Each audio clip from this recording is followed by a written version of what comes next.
নিতিন নবীন এলেন, তিনি বাংলা সংস্কৃতির কথা বললেন। এর আগে আপনি জানেন লোকসভায় দাঁড়িয়ে প্রধানমন্ত্রী বলেছেন বাংলার সংস্কৃতির কথা তো তারা বলছেন, টুইট করছেন। বারবার আমরা দেখছি মনীষীদের নাম করে তারা কথা বলছেন। আপনি কেন বলছেন এরকম কথা?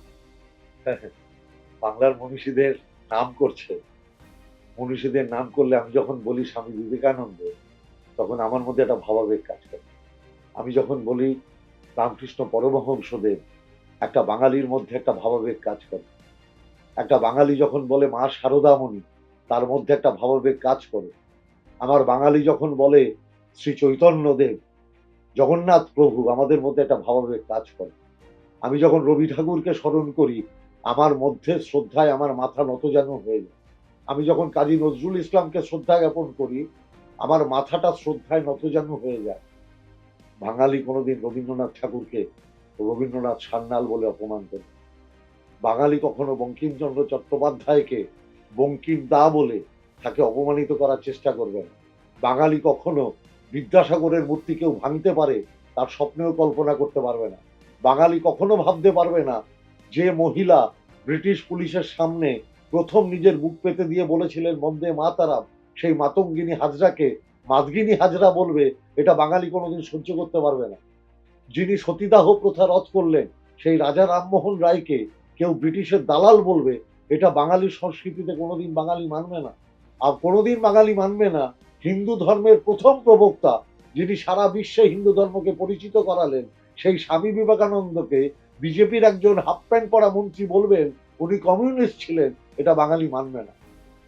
মুখে বললে হয় না, মন থেকে করতে হয়। আর মন থেকে কেন করতে পারবে না? কারণ নরেন্দ্র মোদী, অমিত শাহরা, ওরা তো গুজরাট রিপ্রেজেন্ট করে, ওরা জানে যে ওদের কোনো ভূমিকা স্বাধীনতা সংগ্রামে ছিল না। আজকে যারা ভারতবর্ষকে রুল করছে, তাদের পার্টি কিংবা তাদের কোনোদিন তাদের পূর্বসূরিদের কোনোদিন স্বাধীনতা সংগ্রামে তাদের কোনো ভূমিকা ছিল না। তাদের পূর্বসূরিদের একটাই ভূমিকা ছিল, যিনি ইংরেজের কাছে মুচলেখা দিয়ে বলেছিলেন আমি কোনোদিন আর ইংরেজের বিরুদ্ধে লড়াই করব না, তোমরা আমাকে ছেড়ে দাও, সাভারকার সাহেব। আর আমরা কার উত্তরসূরি? আমরা ক্ষুদিরাম বোসের উত্তরসূরি, যিনি ফাঁসির মঞ্চে গলায় দড়ি পরে বলেছিলেন একবার বিদায় দে মা ঘুরে আসে। এটা হচ্ছে বাঙালিদের সাথে ওদের পার্থক্য। আর এটা ওদের মননে আছে, ওরা জানে যে স্বাধীনতা সংগ্রামের ইতিহাস আলোচনা হলেই বাঙালির কথা আসে। অতএব সেই বাঙালিকে যে করে পদদলিত করো, যেন আগামী ইতিহাসে বাঙালির নাম না থাকে।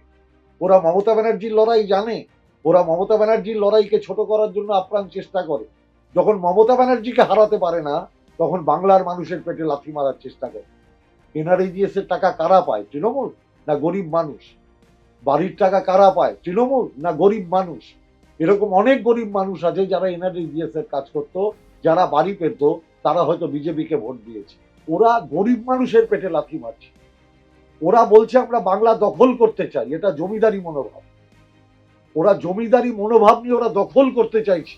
তাই জন্য যেরকম ইংরেজ গরিবদের উপর অত্যাচার করতো, ভারতবাসীর উপর অত্যাচার করতে, যাতে ভয়ে সব ছিটকে থাকে, প্রতিবাদ করতে না পারে, ওরা আমাদের ভয় পাওয়াতে চাইছে। কিন্তু ওরা বাঙালিকে জানে।